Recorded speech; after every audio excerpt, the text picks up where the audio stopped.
Hey, community. Here's what's brewing today.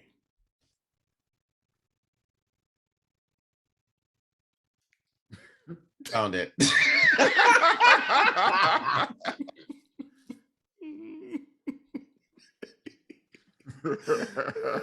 Was channeling Landon? Channeling Landon? Right, channeling Landon. Well, first of all, I almost called that bitch Katie Price. I was like, it is not. Sorry. I was about to say Katie Price. Oh, Lord. Hey, community. Here's what's brewing today. Kelly Price Catfish. Ask Yo AunTeas. 99.5 won't do. And Drag Race still on. So get your cups ready for Minoritea Report.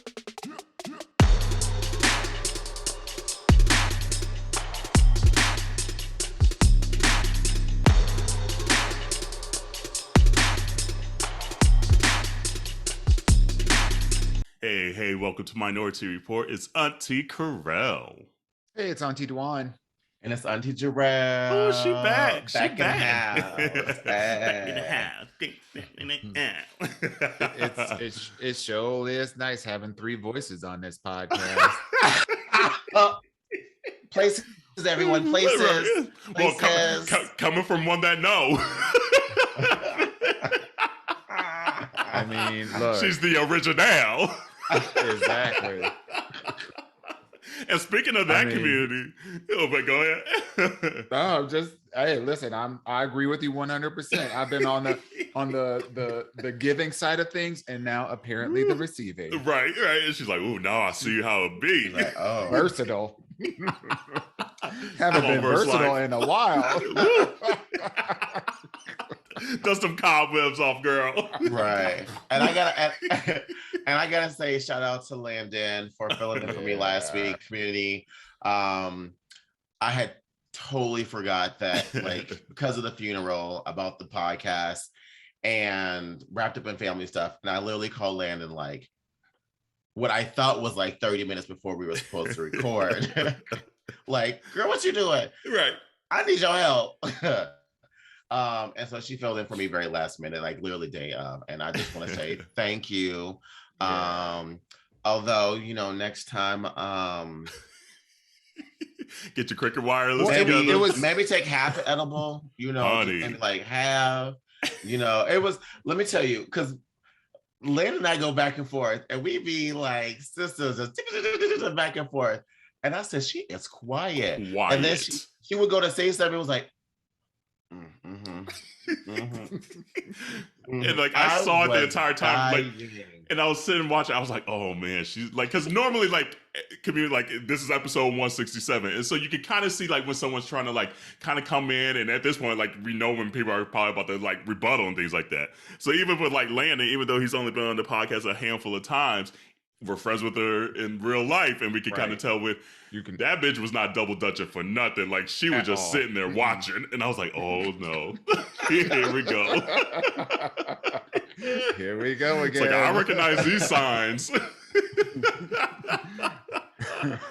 It makes for a fun episode. But speaking of being high, though, community, it's our 3rd anniversary. Wow. And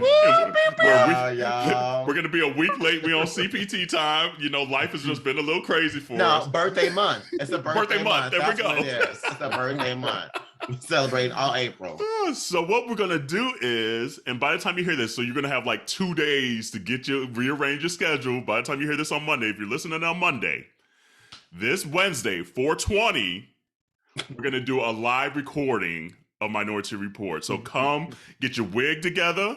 Yeah. Get you, like, it's 4/20, so if you partake in 4/20ness, y'all get to be Landon. Right, you get to be Landon and Auntie Shar. So come and partake, ask us questions live, see us how we record this live. You'll see all the details. Hopefully it'll be up on our social media by this point, so this is your reminder as well. So yeah, help us celebrate our 3rd anniversary. and test drive doing something live. We haven't done this before, so we might as well do it on our live anniversary. Exactly. Yeah, I'm not gonna lie. I'm a little nervous about this live episode. Really? I mean, why? Just being on the spot, like at least with the podcast we record, and I get a few days to just sit with it before I go to the masses. I could be like, well, I say what I said, fucking anyways. I'm over it. You still will, because it'll be the Monday episode as well. So for those that couldn't partake on 420, it'll be up there on Monday. But to be called out right there in the moment, I'm like, I already got y'all two heifers calling me out. I don't need the whole damn world on at the same time. I just maybe your spirit needs it. Know what my spirit needs. His spirit gonna be on that 420. That's what his spirit need. You might not want it, but maybe that spirit needs it. So community, come with it. Right. Lord. And come with any questions you want for us too. Like, are there any curiosity questions, any behind the scene questions you have, any live Ask Yo Auntie questions that you have? Come with them all, and we'll make this a little fun, little kiki. Come with your wig, come with your 420, come with your beverages, whatever you need it to be, and let's have some fun on this live recording. Let's make sure you come correct, because remember, I fight. She does. She does. They know. They know. They've been listening. They've been rocking. They know. To save my ass, this is a public reminder, okay? I don't want to be like, well, he hasn't said it since, June 16th of 2019. No, nigga, I said it today. She's growth, but she can fall back real quick if she needs to. So yes, this 420, this Wednesday, we're going to do a live episode. And if you miss it, the goal is to probably do a couple more of these throughout the year. We've been wanting to do it for 3 years, and we just never have. And so this is kind of forcing us to do so, since we're a little late on partaking in our anniversary. So, and thank you for rocking with us for 3 years, which is fucking crazy to say. Do y'all feel like it's been 3 years though? Like, no. Like at times, yes. And it's usually when I'm editing. I was going to say, I'm editing. I'm like, girl, I don't want to edit not a damn nothing else. But like, I still get excited like every week to like hop in and talk. And a lot of times it's just like, I don't even want to like talk to y'all throughout the week, because I'm like, ooh, that'd be a good topic, because I know we could have a little kiki on this topic. I don't want to waste it. But the community just don't understand the sacrifice in our friendship that we have to make, because there'll be things going on in the middle of the week before we record, and our episodes come out on Mondays. We record on Wednesday. So it's like we're already like a week behind when the shit's going down, and we can't really like text with each other because we don't want to like we be like, oh girl, say for the podcast. But like, so like it's like having sex. Sometimes when you just get it out, you're done. You don't want to talk about it no more. So it's like is we finished or is we done? Right. We ain't saving nothing. Y'all want to know the real tea? The real tea is that like, honestly, so I may not talk about it with y'all, but I'll go on Facebook and I'll go on social media just to get my thoughts right, so I can have all my facts by the time I get on the podcast, because I will be that one person like, well, okay, so that wasn't right. Okay, so I have to backtrack that real quick. I know, I've been seeing, I'm like, damn, Jerrell, you should say that. But then, like, she still come with it on the podcast. I'm like, hey, whatever. She does. Yeah. Like, it's still on her spirit. Look, hashtag never let it go. Never let it go. Never let it go. But yeah, so community rock with us on this live one. And last week, and actually before even this, Dawon, we're glad you're safe, because we know they crazy right now on these subways. So we're glad to see your face. I know where you're traveling and things like that. So even though safe travels, and it sounds like your dad's doing well. So glad to hear that as well. Yeah. I'm not gonna lie though. I am I'm haggard. You can see these bags and like all that under my eyes. At least they're Louis Vuitton. They're Louis Vuitton. Look, they're expensive bags. Fendi, okay? Fendi dollars, Tom Ford. Yes. But no, I'm really so like just thankful. You know, it's like times like these, it makes me really grateful that, you know, we live in a country that has, you know, great medical care. It might be expensive and you might be can't afford it, right, but it's still there. And the people that showed up at Parkview Hospital, if we have any listeners from out there in Indiana, you know, shout out to Parkview. You know, the people in the ICU were just amazing. The surgeons, the nurses, the nursing techs, like everybody was just amazing. I spent 2.5 days with my dad, you know, following his surgery. He had a brain tumor that was removed, and you know, it's nothing like hearing, you know, those two words together that make you really think about, you know, the mortality of life, and, you know, and deal with all those kind of feelings. And I can only imagine what he was going through, you know, as being the recipient of the news and having to go through it all. But, you know, he was covered in the blood of Jesus Christ. Yeah, I know that's right. Come on now, with my tambourine. Don't get me started. Don't do it. Like, I might not talk about it a lot anymore, but I'm still a PK. That will come out real quick. Damn, Dawon, take your shot, girl. Take your shot, girl. Here we go. He said PK. There we go. It's been a minute. But no, I mean, at the end of the day, you know, he made it out, and he was alert, and, you know, his motor skills were great, and, you know, there was no degradation or anything like that. They were concerned a little bit because of where the tumor was, that and how they were pulling it out, that there might be, you know, some impact to like his spinal column, and if just a lot of complications that could happen as a result of it. But he's pulled through. So I felt really good getting on the flight coming home. I'm really tired right now. But I'm gonna give y'all everything I got. You know, Auntie Shar, she don't disappoint. even when she take an edible, she don't disappoint. So it gives what it needs to be gave. I know that. What was the question again? But yeah, no, I'm glad you're safe. Honey, that was something. And then Landon did it last week. I'm like, he's like, I don't even know what the question was. I'm like, what edibles are y'all taking? I know this. I have been there.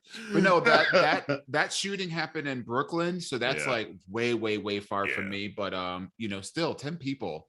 You know, and and this isn't the only thing. That there was that mass shooting that happened in Austin, Texas, like somewhere in Texas. I think it was Austin, Texas, like earlier in the week. So I don't know. You know, it's like that one thing with like the weather starts getting warm, people start acting crazy. Right. You know, it's like worse than like the you know, you know, like when there's like a new moon or whatever, or what is it called? Like a blue moon and a full moon, and no, the Mercury in retrograde, when everybody starts having accidents and falling down the stairs and all that kind of shit. It's like something about when the weather changes from winter to spring, people just go crazy. And I'm not gonna lie, I thought it was gonna be a white dude, but when I saw him, I was like, oh. Like, I feel like I jinxed that one, because I literally was saying like a couple weeks on the podcast they don't look like us, and I was like, God damn it! I was like, God damn it! Like, don't break that stereotype. But you know, the ratio is still in our favor. Let's put it that way. The ratio is still in our favor, because for every one of us, there's like 1,800. Literally 100 of them shooting up and cutting up and doing all this kind of shenanigans. So I don't even know what to say, man. I don't even know what to say, man. It's still passing. See, this is gonna get us in trouble in the live version. I can't. This is gonna get us, even though I'm gonna keep this in. So I don't know. I don't have any qualms with it. No, I said what I said. I said what I said. But, and I bet there's a whole bunch of people that's listening right now in their cars. Like, that's right. It's like, you're right. Exactly. Right about that. Big bad busting up the Bentley. Like, I know that's right. But you know, one of the weirdest things, the saddest thing though, that marks the 130th like mass shooting this year. Ugh. Oh wow, and it's only April. Girl, okay. So that show you COVID kind of down right now. That's the crazy thing about it, is like looking at the numbers, like everybody was in the house. a lot of those kind of like shootings were down, you know, and some of y'all stay your asses in the house. Some of y'all need to stay your asses in the house too. I'm not gonna talk about that crazy stuff. I'm talking about bad hygiene, ugly clothes. And it sounded like this dude turned himself into, you said bad hygiene. Oh, and speaking of that, I guess a hard left. Y'all see there's some show on Hulu that's like called like Woke or something like that, and they talking about people washing their legs. I was like, oh, y'all stealing those auntie Steves. Wash your hands, wash your legs, wash your ass. We got the receipts. We got the shirts. We got the merch. I know people have been sending DM at us, and I'm like, yeah, I saw it. You like the 20th person that don't send it to us. So yes, we see that people still need to wash their legs. So that's a real statement. Yes. Like, damn. But you said, did you watch that show? You said that show was funny? It is funny. Okay. Yeah, it's funny. Okay. I like it a lot. Yeah. It starts off just a little slow, but like,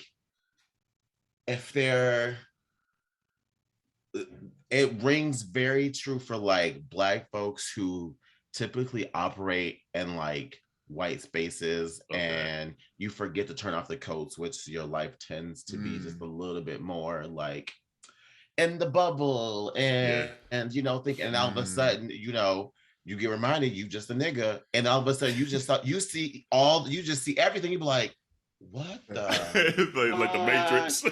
Yeah, like no, really. And then like shit be talking to him and shit like that, like animals will be talking to him and like all sorts of shit like that. It's crazy. It's real crazy just how like it's honestly about like a Black person like having the curtain like, you know, pull behind them, like, oh my God, like this just fucked up. Like, this is life?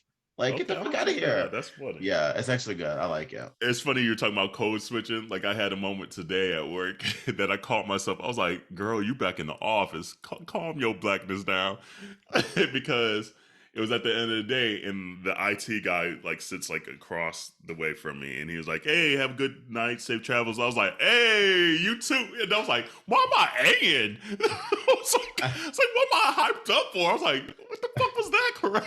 I'm like, hey, you too, Aaron. I was like, I don't know. Got to go to work. I was like, what is That's how you switch that around. I guess so. I was like, I'm on here and hyping up the IT man. That's the energy I bring to work. I definitely bring that. I'm the only one on the team, and I got to hold it down. I'm holding it down. I'm like, no, hold it down. I live in my Blackness at work a lot, and like my role is all about like driving like inclusion, you know, and so I was literally on a conference call where I was giving this presentation to folks in our sales organization in I think Sweden the other day. I mean, I wasn't there, but it's Zoom, you know. Who's Zooming who? And we were talking about, and one of the things we were talking about was, you know, like diversity and inclusion as a competitive advantage. And, you know, we were talking about when you think about people in Sweden, right, or any of the European countries or whatever, you know, it's basically Europeans and immigrants. That's like the divide. And so, you know, like concept of kind of like code switching or covering is not something that's like really well known, even though the behavior is still there, you know. And we were just talking about like how much energy people spend on downplaying or covering, you know, aspects of who they are, you know, like their personality, aspects of their identity, aspects of, you know, like what their life is outside of work. How much time does people spend covering or code switching, that if we didn't have to do that, how much more impactful we would be, you know, in terms of delivering against like what we're like. If you're spending 10 to 20% of your time so worried about every email that you send, every interaction that you're participating in, every way that the different ways that people are perceiving you, right? You're spending 10 to 20% of your time. That's 10 to 20% of your time that you are not being productive. Yeah. Flat out. Flat out. Like that at the end of the day, like, and so at any rate, I say all that to say that, this topic of like code switching is like, I try to live as much in my own Blackness and, use as much as my natural vernacular as I can. And your natural vernacular is spectacular. That's spectacular vernacular. Come on now. But like I'll drop some gems and and whatever, in the workplace. And because what I want to know, what I want is especially for young Black, or not necessarily young, but people who are not as mature in their career, but are Black. I want them to be able to see a reflection in themselves in leadership. I want them to see a reflection in conversations where we talk about the things that we talk about and the way that we talk about it, and not put it on the white speak, in order to get your point across. Because no, we don't. It is different. Absolutely. It absolutely does. It's infectious too. And I low key be tired having to be like, okay, how do I say this for it to make sense for them? Like, because I'm saying how I'm feeling, it's just not landing for you. So I'm like, all right. So, Sarah, because it's also in the tone. It is the tone. That's what a lot of times more than anything is the tone we say shit. Yeah. That they just don't get that tonality. But the other Black people know that, like, you meant what you said, or you was lit, or you was happy, whatever it may be. It's just those subtleties and the facial. We get. It's the facial expressions too, because having the mental wherewithal to me, not only mind your mouth, but to mind your whole damn face, to not give away the truth. Actually, which will show you to mind your business too. Actually, I got called out at work one time. I forget what we were doing, but we were having a meeting and somebody had said something, and my face. Oh, honey, your face. Y'all know. And I be really forgetting, and I was just like, and then like, and we have it on the conference room too, so sometimes I can see myself, and I was like, it'd be all blown up.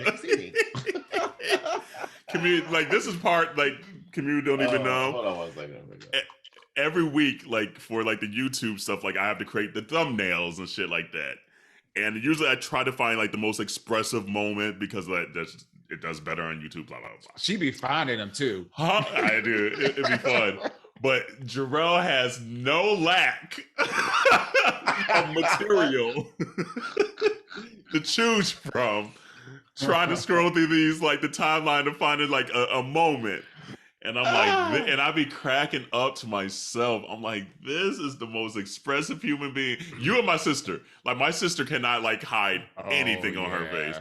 Yeah. And so you two are, like, the two people in my life for sure. I'm like, there's no lack of how you all are feeling written on your face. And I be forgetting. I wholeheartedly be forgetting. I just be like, I legit be like, thinking I'd be letting people talk. I'm like, oh, this is their moment. I'm respecting them. And my face is just so disrespectful. I'd be like, I am so sorry. Oh my God. But I'm gonna have to learn how to fix it. Hey, it's too late. It's too late. You're right. Because you don't even be knowing you're doing it. You're right. Can we talk for just one brief second? I know this wasn't on the list for us to talk about, but since we're talking about moods and smoods and whatnot, can we talk about my girl, Mariah Carey? In that damn gown in the pool. Wait, what happened? I guess she did some kind of Instagram live, and she's drinking like Chardonnay or something, some wine, in a gown in the pool, and with a full beat, with a full hair, straight as can be. I'm like, Mariah is something else. I need to see else. It's very, very like it's classic Mariah. Like, this is right up there with her old. Remember back when MTV did the MTV Cribs, and she was doing the Lord champagne Jesus. and the heels.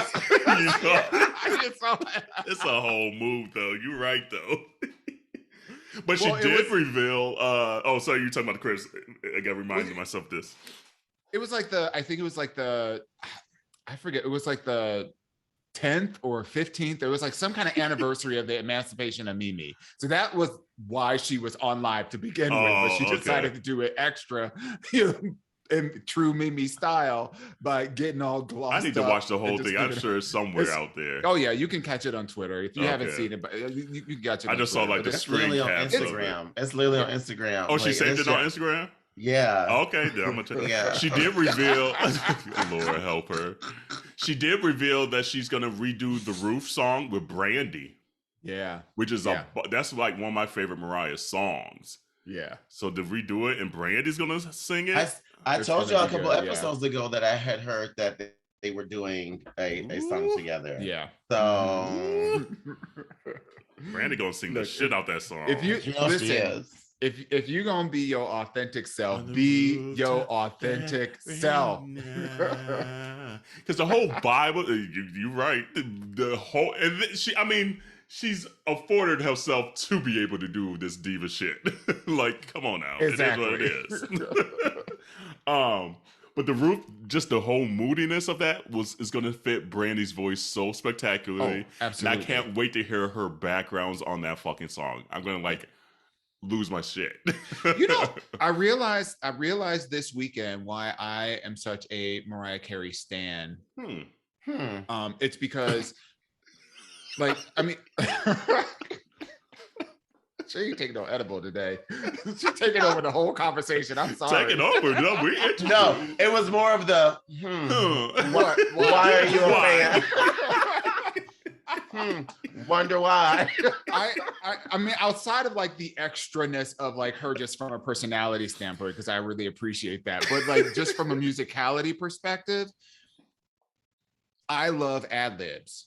Yeah. I fucking love ad-libs. Like, I don't remember not one of the words to the main words to a song, but you know the ad-lib part. But I know the ad-libs. I know that's right. I mean, I don't care what the song is. If it's a right or whatever it is, that's the part that gets me so hyped in every single song, because she sings most of her own backups, backup vocals. Sure. So it's just Mariah on top of Mariah. But you know who used to sing a lot of her backgrounds with her? Kelly Price. Like if you look from the second album all the way through Butterfly, if you look in the backgrounds, it's like Mariah, Kelly Price, and Kelly Price's sister on 90% of her backgrounds. That's crazy. Yeah. Like people be sleeping on Kelly Price. Don't sleep on Kelly Price. I also feel like every time I hear Kelly Price's name, I always think of that episode of Catfish. She never saw this one. No, she wasn't. But explain yourself. Please explain. Because there was a catfish. There was a gay guy who fell in love with some. Just go with me on the journey. And for the community that's listening, there's like probably 10% of y'all that know exactly what I'm talking about. And the rest you'll just enjoy it. That's generous. She said 10%. Well, comment below. Comment below if you're part of that 10%. But anyway, there was an episode of Catfish where this gay guy was being catfished by this really attractive persona.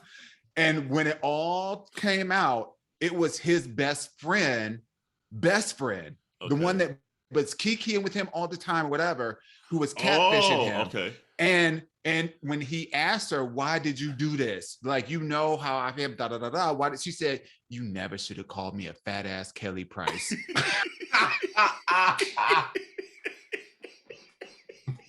The whole episode. Like, I mean, and funny thing is, I've heard that line and never knew where it came from. That's where it came from. So she's been catfishing him for 4 years, 4 whole years. Never met up with him. She got a voice changer, so she would talk to him on the phone for hours at night or whatever. She got one of those apps where you can like change your phone number, but it would still ring to your phone, so nobody knows where it comes from. Blah blah blah blah blah. Had this guy on the hook for 4 years. That is the ultimate petty because move. he called her a fat ass Kelly Price one time. So she said, "I'm gonna get that ass. You ain't gonna have nobody." It was a friend of mine.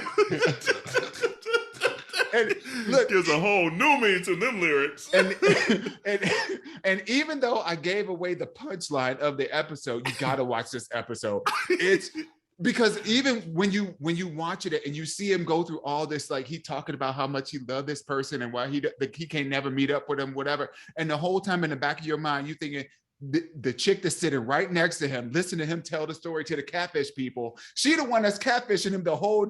It's crazy. Fucked up. It is crazy. Dawon be watching all these kind of shows. Girl, you really do though. You really do. You be watching the most. Community, if y'all ain't following Dawon on Twitter, that's all you see is his reactions to fucking like 90 Day Fiance. Cake Boss 2. Like, I don't even know how. My 600 pound. And he be so in it. He be so genuine with his reactions. Like, why that bitch do that? Oh, she gonna talk like this? I'm like, Dawon is invested. I do. Well, yeah, some of these reality shows get me invested. Even the non-reality shows get me invested. She be invested in that TV. Yeah. I'm like, go ahead, girl. Never called me fat ass Kelly Price. I'm so done with that statement. 4 years. Honey. Yes. That's a lot. Yeah. I'm invested in this Rihanna Vogue cover, by the way. I'm loving that she got her pregnant stomach all the way out in all these outfits. And she said, it's still fun to dress up. Why not? I'm like, that's how you do it.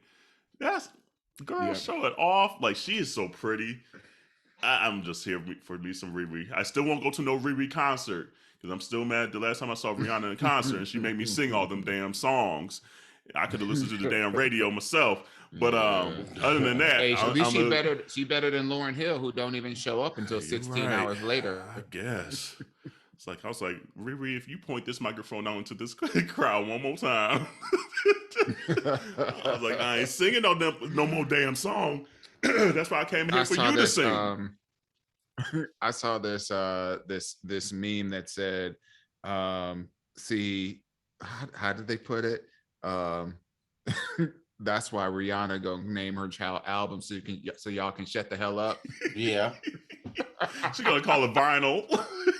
Yeah. She's gonna name her kid Vinyl. Like, when your new music coming out? Oh, it's 9 months. Yeah. 2 more months to go. Week 42. Yeah, we ain't getting that. No, she looked great. Oh, she looked amazing.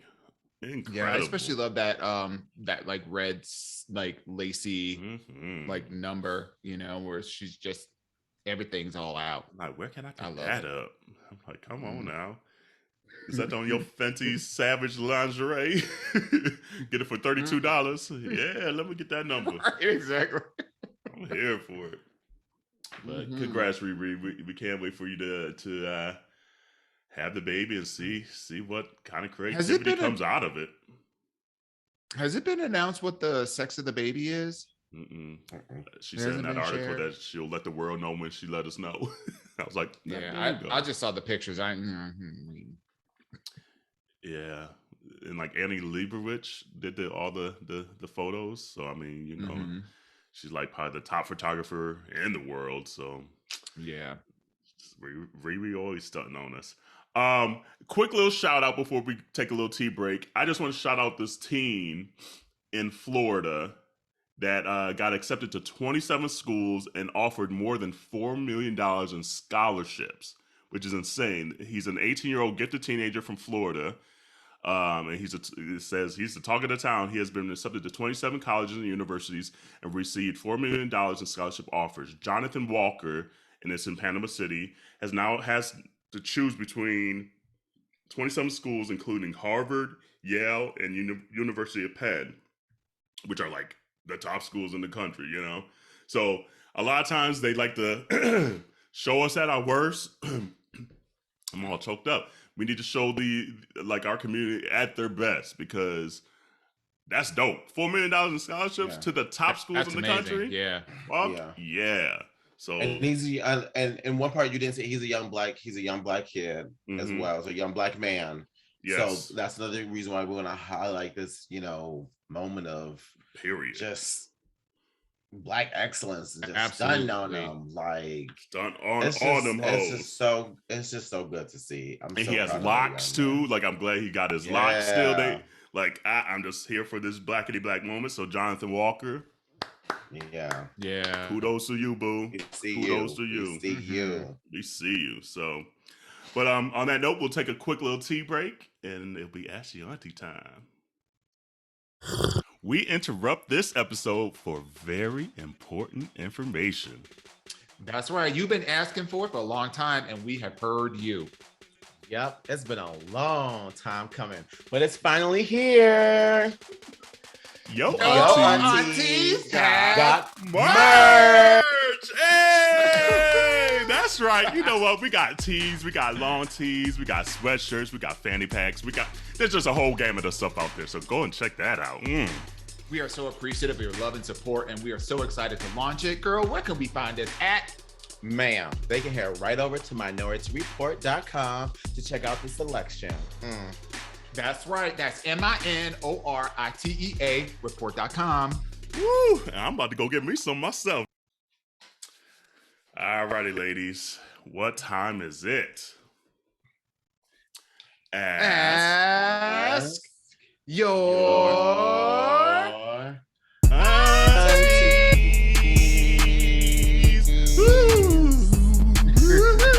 Give you a little ad-lib. I don't be like Auntie Chardonnay. That ain't it. That ain't it. I know she always be stunting on me and Jerrell. That ain't no. Look, she knows she ain't got no. She knows she ain't got no vocals, and she'll be quick to point out somebody else's non-vocals too. Oh Lord. All right, this one says, "Hey aunties, my boyfriend and I have been together a little over a year now, and he wants to move in together. I'm just not ready. I enjoy being in my own place, and I've never lived with a boyfriend before, but now he thinks I'm cheating. I'm not, by the way. I have no idea what to do about this whole situation. I could use some advice. Thanks." Find a new man. Ooh. That quick? Well, I mean, that's trust. That's trust issues. Thanks for bringing your questions. So yeah, guys, today MINorityReport.com. That's right. At the WB.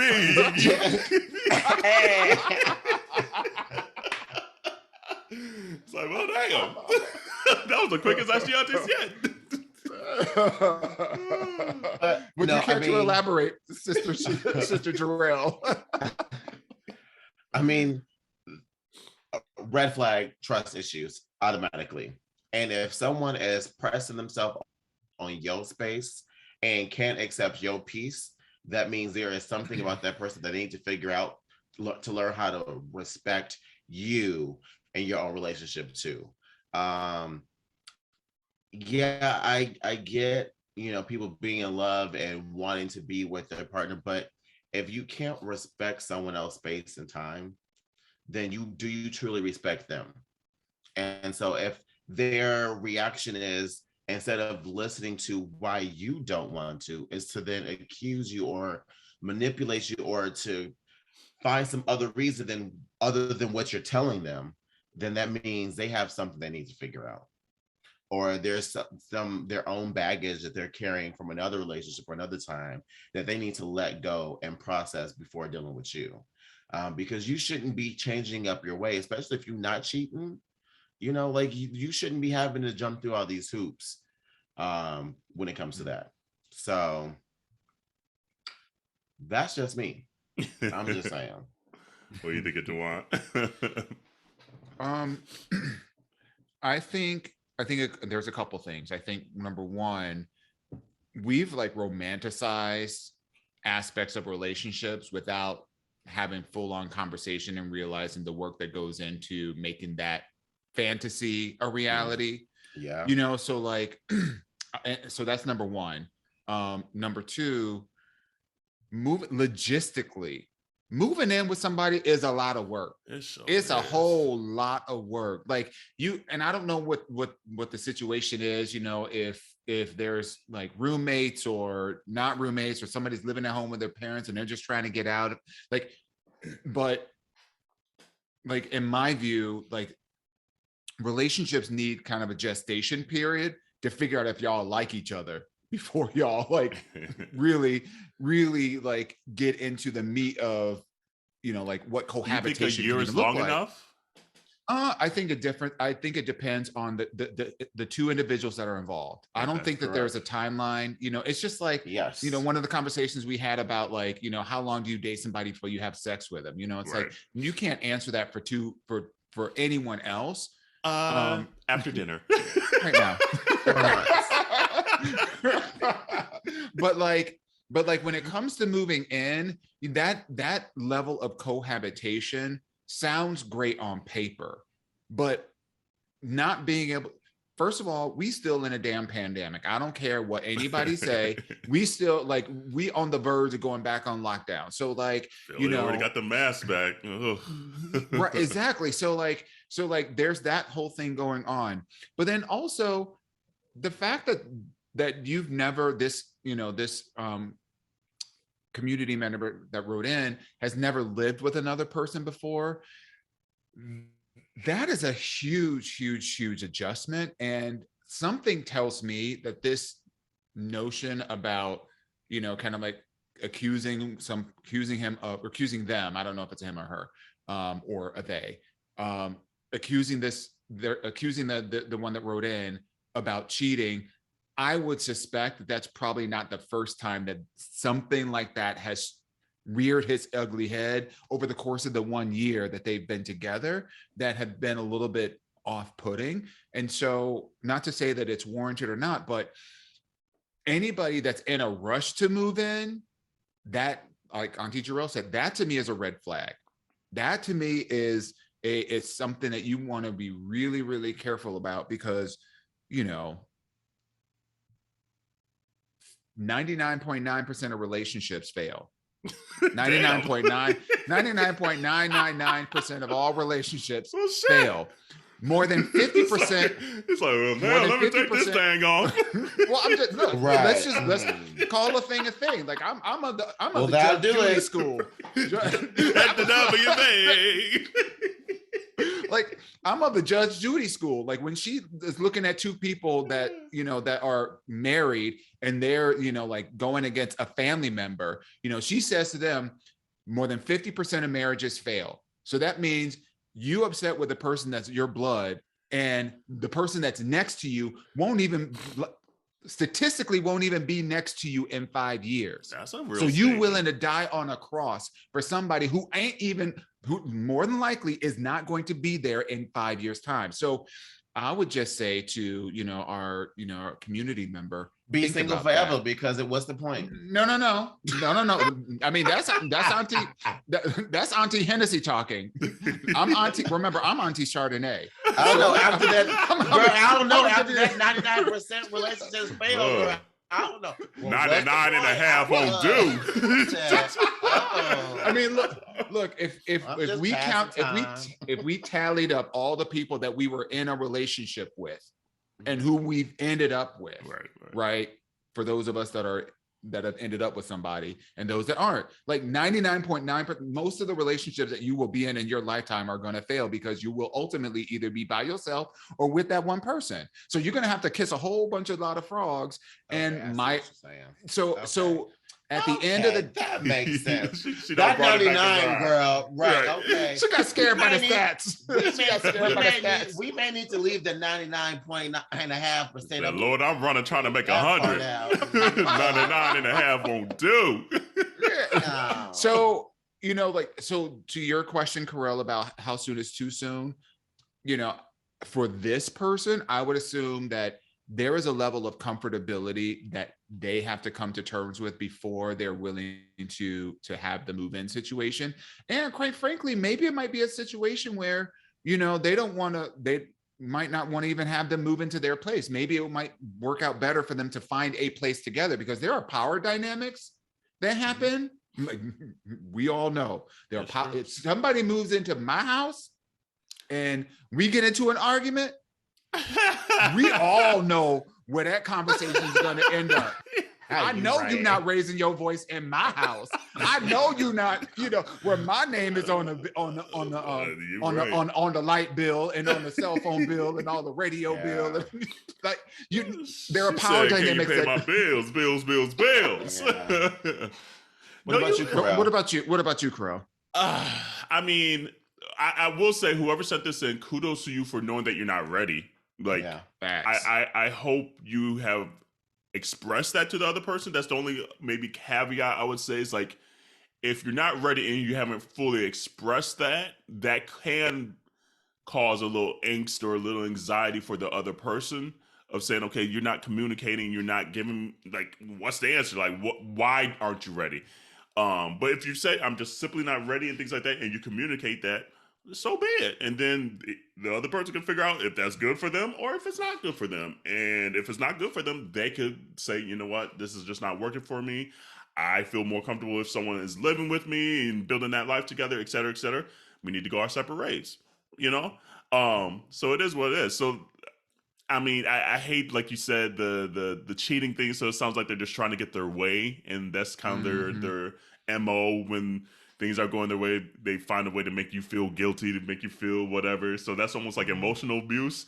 So that's Can a you red say flag. that just one more time? Right. Because it's definitely emotional abuse, because you're trying to use words or situation to get your way. Yeah, and that's different than gaslighting. Yes, that's very different than that's a very real thing that you just said. And so that's probably the biggest red flag in that situation. But if you're not ready, you're not ready, and express that, and you don't really owe them an explanation of why. You know in your gut that I'm just not there yet, and so be it. And they either got to take it or don't. I agree. Moving in together is a whole lot. There's power dynamics, especially if you moved in with someone that owns a house and they want to use that as the. I am never moving in with somebody that owns a house. Let me tell you, motherfucker, I am not paying your goddamn mortgage, bitch. My name ain't on that. You know what? Not doing it. But that's conversations that people need to have too. Yeah. No. And that's I was in a relationship. I was in a relationship for 5.5 years with somebody that wanted to buy a house and didn't want me to live there. Oh, I remember you saying. Broke up. I remember you saying that. It was a wrap because of that. Yeah. Like. So I mean, you think I'm with you because of money? Ooh, money. I know. That's what I tell people. I told Corey. I tell whomever. Kerel is okay by himself. Kerel's gonna be cool. Like, Kerel's gonna find a way to be all right, and you consider yourself lucky that you're in my space too. Come on now. I don't need your money. I don't need nothing from you. All I need is your love and your time, some ass, some dick, and that's about it. Maybe a warm cooked meal here and there. But we say often though too, that like relationships are work. And I know this conversation probably will be hard to have. Oh, for sure. With your partner, but just make sure that this isn't something that you feel that you need to compromise on, because this is one of those things where you need to make sure that your needs are being met. Because it will only create resentment from here. It's true. That's a true statement. So make sure that you understand that the work is, and he understands that the work needs to be done.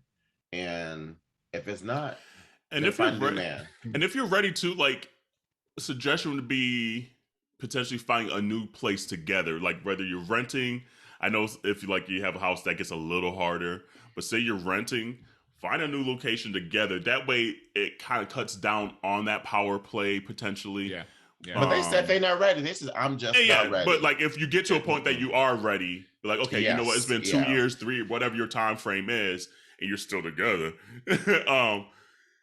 99.9%. Find a way to make it right. I know. Make it as mutually beneficial for both of you and less power play as possible. And it's easier said than done. I get it sometimes. And that person might be in a location, you're like, oh, this is a prime locale. But what Dawon said is a real statement that there's probably going to be some power dynamics at hand and some flexing at hand if you move into that person's space. You know what we should do? What's that? I know the person said they're not ready, but we could talk about some of the things that are nice about living with your partner. Yeah. You know, like the dick is so much closer, or if you don't, the ass is so much closer. You don't got to travel. You know, you just turn on over and boom. You don't need MapQuest. You don't need to prep no directions. Half the bills, girl. Oh, girl, you be saving money in your pocket. Okay, look, that's a true statement, though. It's twice as much dishes to clean and twice as much laundry, but there's twice as much help to get that shit done around. In theory, too. You know, true. Ooh, unless you got a scrub, then bitch, you on your own. In theory, because it's never 50-50. It's gonna be 60-40 1 week. It's gonna be 30-70 1 week. 1 week might be 50-50. But the point being is there will be times where you can kick up your feet and you don't gotta worry about it. Is what I'm saying. Yes. You know, you don't got to worry about, you don't have to talk to the people inside your head like I do. You have someone to actually talk to, you know. I see. You know, like this pandemic still happening. If shit goes sour, guess what? You got an instant roommate with you. You got to go through this shit by yourself, you know. Come on, y'all help me. Oh, if y'all wear the same size clothes, I'm not helping you. Twice the wardrobe too. You are selling the fantasy. Hold on. I got a question on that. Hold on. Let me write this down now. Community, continue to send your Ask Your Aunties to aya@minorityareport.com or DM us. I was just trying to help. Maybe they scared. One other piece of advice. Maybe they're just scared. That's why they're not ready. One other piece of advice, you might want to check the squatter laws in your state. The squatter laws, I'm done. Because when you get somebody in your house and they are getting mail delivered to your house, it becomes very, very difficult to get, like, how long did it take for you and Adam to move in? Like, and I know like all our situations were a little different because we were moving and all that stuff. So that was a very different situation because I never had that happen before. We were 1 year. You guys were okay. You were 1 year. Yeah. When so I was dating Adam for 9 months, and we moved. We didn't move together in Chicago. We moved together to a whole different city and state. So that was a whole other thing. But we had a whole bunch, you know, prior to that happening, we had a whole bunch of conversations about, you know, what it's going to look like, how we're going to, like, because I was moving for a job, he wasn't going to have a job there. He was going to be freelancing and like it was a whole thing. So and even with the communication, did you find that stressful? Like, because like I'm just trying to think, because like it's a real statement that even with the communication and things like that doesn't mean it's not going to be stressful and some ups and downs. And I don't want to paint like a rosy situation, because even if things work out, there are still going to be some bullshit you got to go through. So just as an example, let's talk about finances. Now, everybody's different. You know, but the way that I look at finances is we look at your income, we look at my income, we look at the percentage of what that is, and then we split the bills based off of that. I don't believe in 50-50, because if there is a significant difference in pay with what somebody's bringing in, it's disproportionately unfair to the other person to have to split everything right down the middle. Now, that works for me, but it doesn't have to work for everybody. You know, so, and there are certain people that are like, they would say, no matter how much or how little I make, I'm paying half, you know, that, but like, that's how I like to think. That's a conversation. Right.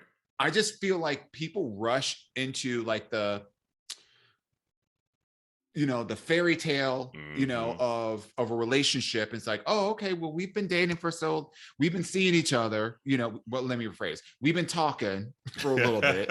Then we've been seeing each other for a little bit. Okay, now reclaiming each other. So we're dating now. Okay, well, we've been dating now for the last 6 months or whatever. Now the next step in the process is to move in together. And like, that's an expectation. But, again, I think what you said, Kerel, I applaud somebody who knows when they're ready for something and when they're not, and not being ready for something and then being forced into it or coerced into it by guilt or other terms. That is an untenable situation that will undoubtedly end up in disaster. And when you move in with each other, think about it. You got two households that you're bringing together. Furniture, like the decor, personal, like style, like all. I know it sounds small, but that shit adds up, because if you're a minimalist and they are a hoarder, but you don't find that out until you are living together, you stuck until that lease is up. So no, that's a real statement. That's a real statement. Yeah, because like Corey and I, and like ours is just complicated too, because like we were in Chicago, we didn't live together in Chicago, but then he got transferred to Texas, and so like we broke up and then did long distance and all this stuff. So it took a few years, but even then, I was like, I'm not moving nowhere for no dude if my career ain't situated, and like we have a conversation of what I also need. Like I'm not just going, like it's just not in my nature just to give up Kerel because he in love with some dude. No, that's not how my brain works. So even like logistics, like, okay, if you got two cars and one person's living in an apartment building, and because you're living in an apartment building, you're dedicated one parking space, right? just that dynamic of, okay, where the fuck am I going to park my car? Okay, I'm gonna park it on the street. Well, the street cleaning happens every other day or whatever. So now you have to move your, like, those little things, those nuances of cohabitating start to add up. And so all I'm suggesting is, go into this with a level head. Don't go into this with saying, oh, I'm just so in love that love will make us find a way. No, it won't, bitch. Go into this with a level head, not a laying head. Says it does not. Normally, I'm not the lover on the podcast, but I have to just keep throwing this back in there. There are positives to living with somebody as well, absolutely. too. Yeah, absolutely. And that's why I listed off my things of reasons why it's nice. Absolutely. I wasn't selling the fantasy. I was just given the other side of the coin. Okay. But we also know you had the conversation, and I think that's what we're saying. It's like we know your situation, so we're like, we know they had the conversation and figured this shit out. A lot of people just be jumping into leases and shit, and be setting yourself up for failure. It's like, no, you got to think about this shit, talk about this shit. That's how we get our questions. That's how we get our questions. But you're right. Continue to send them, though. Continue to be messy.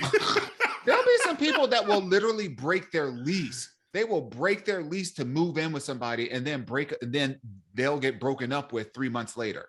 So now you homeless. So now you homeless, and you owe $3,000 because you had to break your lease. Oh, see. Break my lease so I can move, because you a bugaboo. Well, quick question, Jerrell. Right. You mentioned sharing wardrobe. Do you share your wardrobe with his and vice versa? Bitch, damn You mean well. socks? But okay, thank you. Okay, damn well. That man ain't fitting in none of my clothes. And I wasn't even trying to be shady, but now that you said it, you're right. But it's funny though, because he's gotten thicker since he has gotten thicker. Here. Which like he's no longer like the European small. Yeah. He's now the American small medium. And literally. And so when we started dating, back when I was, on my whole tour, I had like all these really cute, like medium clothes that was just, I was saving them because I was hoping I was going to lose these 30 pounds, but a bitch ain't losing these 30 pounds. She just ain't. It ain't happening. Are you talking about just in your ass? Because girl, I don't even know where it's at. I don't even know where it's at. I can't even mail some of that over here to me. Girl, I'm telling you. Do I get a BBL from Jerrell? And then look, the feedback would be, that shit don't look natural. It's too much. Too much. I'll be looking like a bee. I'm like telling you. I'm telling you, I've been holding on to these clothes because I've been like, Jerrell, you can do it. You can do it. You can get back in that bitch. Nah. And now that he can fit them, he be like, mine Thank now. you. And I'm like, yeah. It's like, yeah. All right. Like, obviously, like I'm 6'2" and Corey's like 5'9", so like height wise, a lot of clothes, maybe a shirt here and there, a sweater here and there, but it does not bother him to wear like the same underwear, and it bothers me. Now I'm like, okay, it is what it is. Like it's a battle that I'm not even gonna fight, but he does not care whatsoever. And in my mind, I'm like, that's kind of disgusting. Even though, like, I don't put my thing and we've done swapped a lot of stuff all in there. But for some reason, I'm like, why are you wearing my underwear? That's like somebody using your washcloth. Right? Like, you know, just no. Yeah. There's certain things you don't do. Do you use this toothbrushes and stuff like that too? No. No, me either. No. Separate but equal. Right.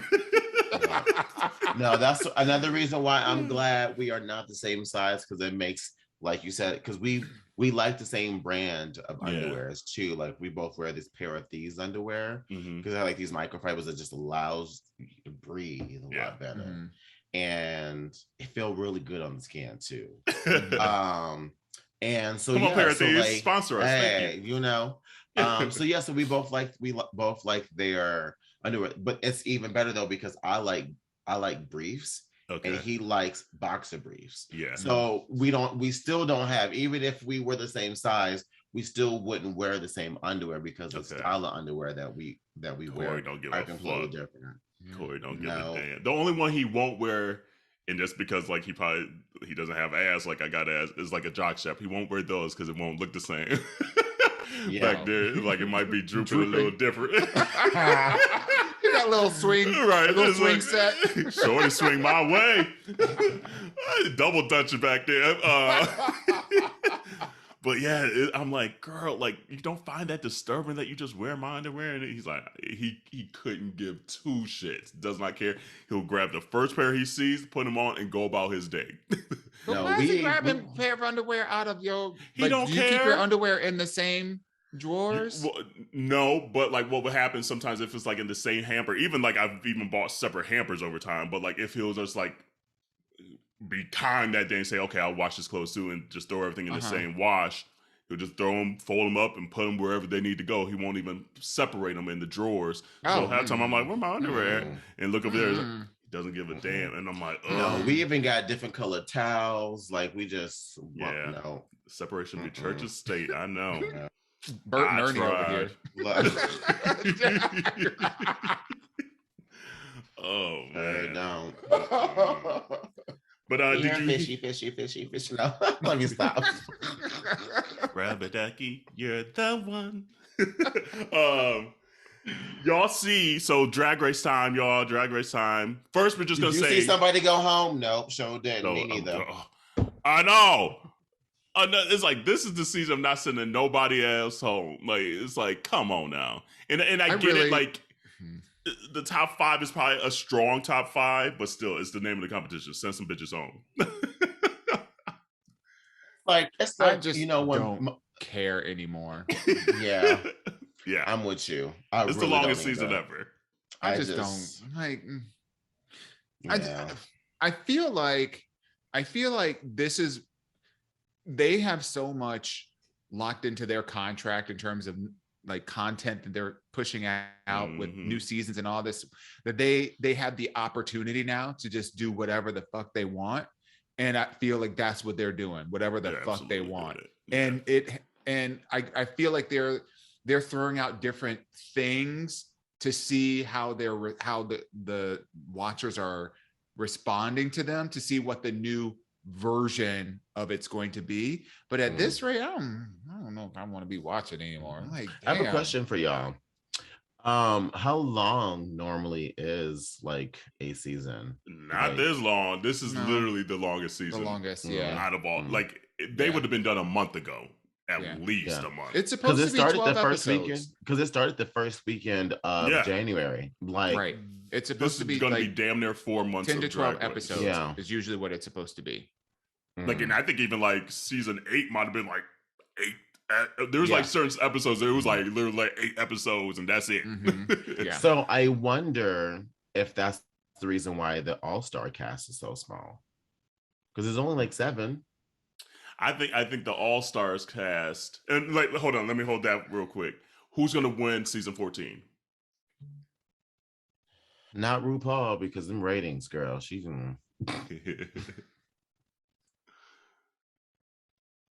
And another question to that: who should have went home this last episode too?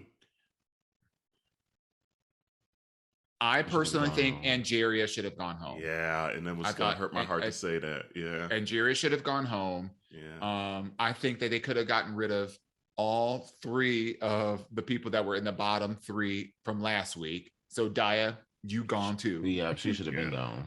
And then Bosco should have been gone with that candy bar, the episode before that. Yeah. So, like, in my opinion, it's really a toss-up between Willow and Lady Camden. Okay. And I feel like Lady Camden's going to edge it out.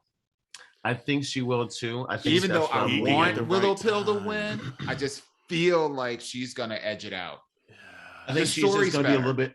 I think she's just going to be more polished when it where it matters. Mm-hmm. And I don't think Willow Pill's edginess is that wowing enough to overdo her polishedness that she has, you know. If she's Willow just peaking at the right time. Yeah. That's what people forget about. It's a competition show. Yeah. You gotta peak at the right time. Yeah. Willow peaked too early.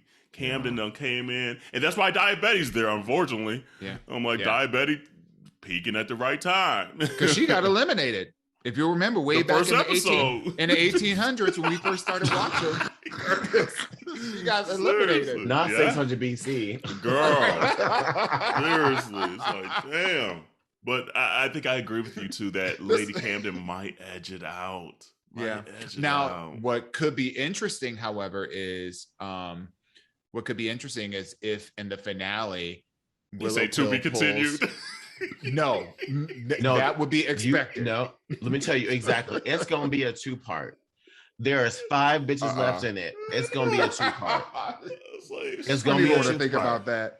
It's going to be a 2-part. I know it. I feel like the way that Willow Pill would win is if she pulled roses out of her out of her wig, you know, and did something amazing as part of like her her lip sync for your life as part of the finale. I think that's the way that she could solidify a win, because she's been amazing throughout the entire time. She's still be doing. Well, and that's the funny thing about it is I can totally see her doing that, because everything she's done has been very much that. It's been very much like, I'm going to reveal it when it's ready. Like, for instance, we didn't know the bitch could actually lip sync and have rhythm until they all had to lip sync. Yeah. And they were like, this bitch got like rhythm. This bitch can what? Okay. Like, okay, you better sing it. Yeah. I can't wait. The one that I can't wait to see her outfit. I can't wait to see Angeria's outfit, and I can't wait to see Bosco's outfit for a finale, because I feel like it's going to be a live one again this year, if I've read that right. So they're at least going to be live again and have time to like get their coins ready for this last little look. So I feel like they're going to bring it for their looks. But I mean, Willow was the favorite of Rue all season, but I think even Rue's realizing she might have peaked too early. These other bitches might sneak in there. So I'm gonna tell you this: if Daya wins, I'm done. I'm not watching anymore. No, I'm gonna watch after the winter season. Oh well, yeah, I'll watch that. But these regular episodes, no, I'm done. I'm not investing all this time. Not for that. So they have announced, and it's been rumblings for like the last year, that they're going to do an all winter season. And sure enough, today they announced All Stars season 7 is going to be an all winners episode. And they have Shea Coulee, Monet Exchange. They have Evie Oddly. They have Raja. Raja.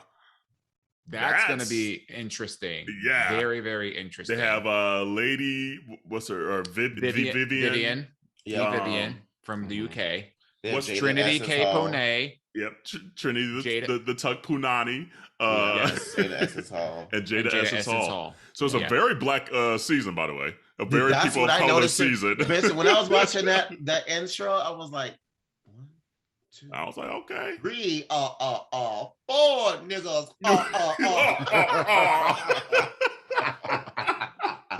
And then even what's Raja? Raja, is she Native American? I forget what her nationality is or her ethnicity. I think she's Indian. I think she's Indian, not a Native American, but like from India. From India, okay. So yeah, throw in all these people of color. I was like, go ahead. That to me is Raja, right out of all of them, is the dark horse. I agree. Number one, because she was the winner of season 3. Yeah, season 3. So it's been damn near 645 I think she years. Said 2011 since that. Yeah, so don't nobody know her.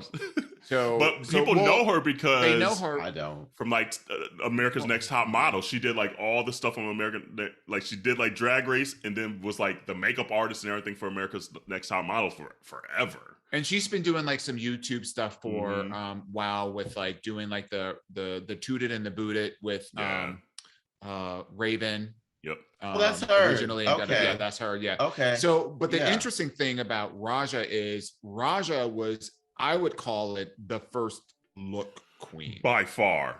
Because I agree. when she showed up, like you had never seen anything like that on any show ever. Like she's painted for the gods or whatever. So, but she's a little long in the tooth now.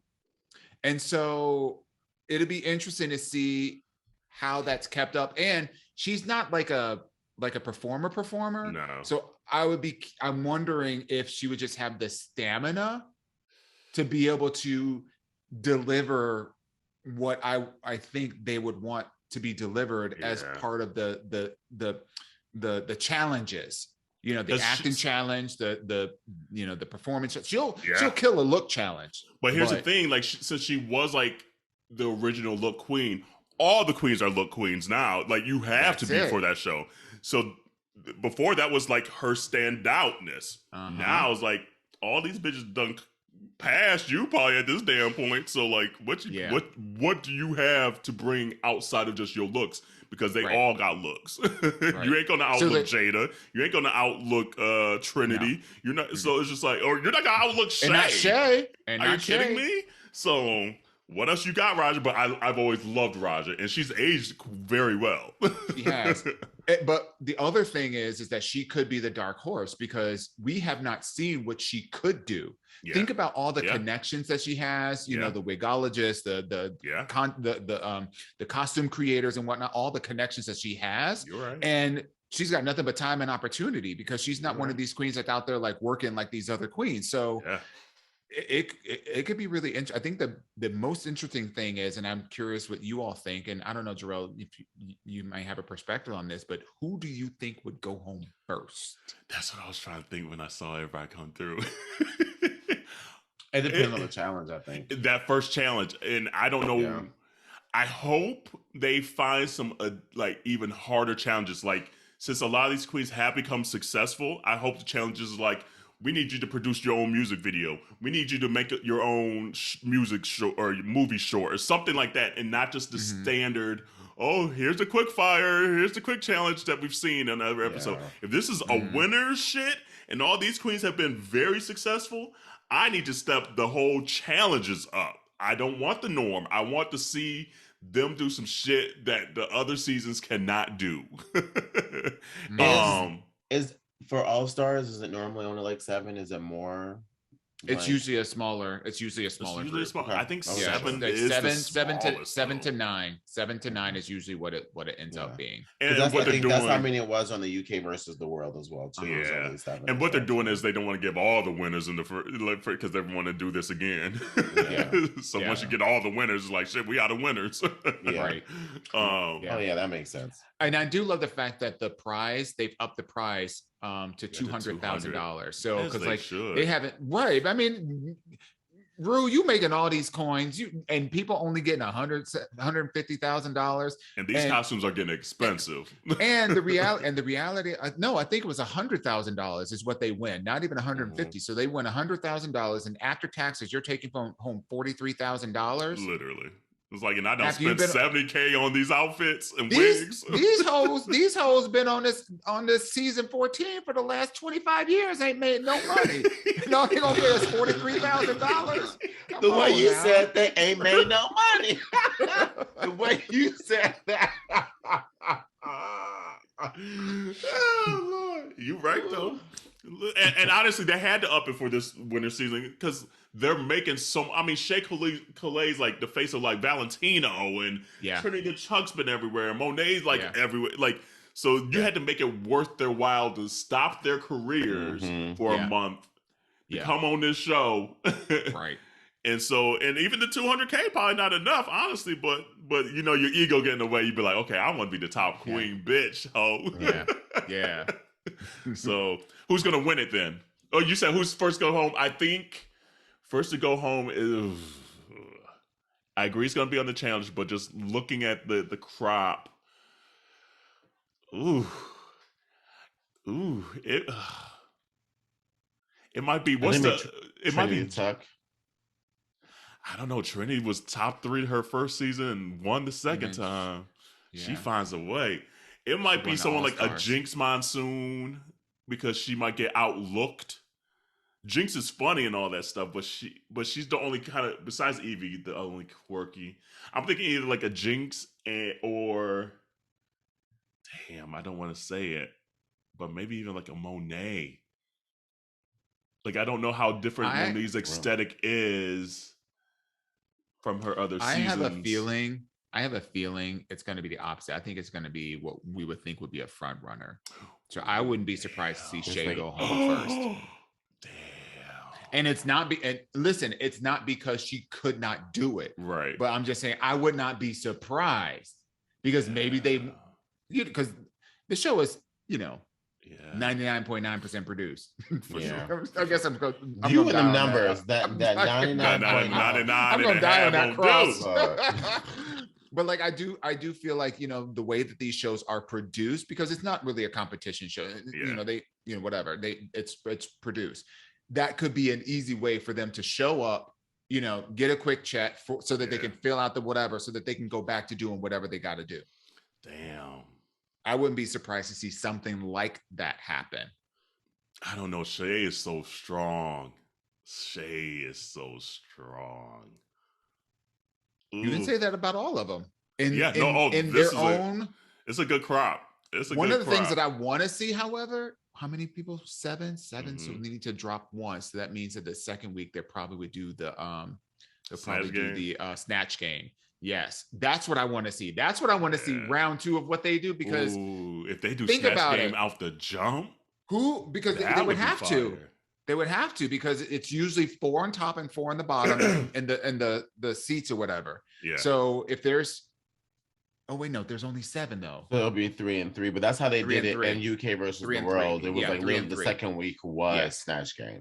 I hope it's a little stronger than the UK versus the world version. For just like even just the production of it overall. Yeah, seemed to be a little lackluster for that one. So I'm hoping I want it to be balls to the wall, and I can't wait to see what outfits Rue wears, because these are literally the top queens. Fashion queens, everything are giving Rue a push for like a run for her money of just looks. So that's what I'm excited for. I'm like, woo, these bitches gonna be bringing it. So I'm excited. That I haven't felt this excited before a Rue or a Drag Race season in a while. Like, I still watch it. I still enjoy it. I'm excited. I forgot that there was a straight person on this season. Yeah. On 14. Oh, on 14. I was like, who straight up? Yeah, I forgot that was the reason why I started watching. Yeah. I knew I remember we quit. talked about Jambalaya. Like I normally do. We talked about jambalaya when the French came over to the U.S. Yeah. Like, shit. Like, they brought the original French cuisine over. It's like, damn. So you thinking Lady Camden? I think she might edge it, but I still want Willow or Angeria for season 14. I'm gonna say my winner for the All Stars now, even though it doesn't come out until May. I still think Shay might pull it out. Shay is just consistently strong in all challenges. But I'm not gonna be mad if any of them win because I like them all. Evie might still be a dark horse because I feel Evie and Jada still feel like they need to prove some shit because they kind of had like some like Jada had the COVID season, so she probably feel like she didn't really get her just due. Yeah. Evie probably feels like no one really thought like she was gonna win and she won, and now she still probably has like a little chip on her shoulder. Like, you know what I was just thinking about? These lip syncs are going to be fire. I'm looking at the list: Evie, Monet, Jinx, Shay, Trinity, Vivian, Jada, but like, and Raja, Raja's gonna be the one we don't know. Dark horse, but like those lip syncs, put an Evie Oddly against a Monet together, put a Shay Coulee against a Trinity, like period. It's gonna that's be fire. Going to be fire, amazing. And I want them. You got to do 3 numbers. I want this just to be so amped up. I do. Like, I would be mad if this ain't the most amped up season. I want to see shit. I want to see them singing from the rafters. According to the book of Kerel, they're going to bring out a bunch of parts and they're going to say, okay, now build a car. Build the building. Seriously. It's like, that's what I want. This better be the most amped up shit I've done ever seen. Episode number 2, you got to go to the moon with Elon Musk. But who got the most famous friend in their phone? Call their asses now.